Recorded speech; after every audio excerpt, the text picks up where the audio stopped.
compétitivité de la France s'est dégradée au cours des 10 dernières années.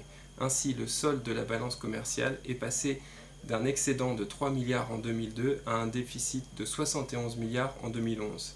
Et si l'on considère le classement du Forum économique mondial, la France est, en termes de compétitivité, à la 11e place au niveau européen et à la 21e place au niveau mondial.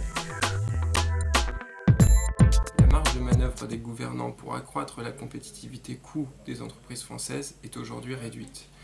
La France ne peut plus utiliser sa politique commerciale, par exemple par une taxation des importations, ni sa politique de change par une dévaluation. Elle doit donc utiliser d'autres instruments et notamment réduire les charges qui pèsent sur les entreprises. Pour ce qui concerne la compétitivité hors coût, il faut à la fois accroître les dépenses de recherche et développement, mais pas seulement. Il faut également revoir la conception française de l'innovation.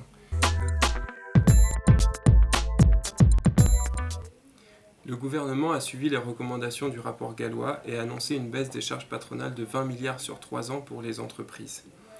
Cela va bien sûr leur donner un ballon d'oxygène car cela leur permet de diminuer le coût du travail.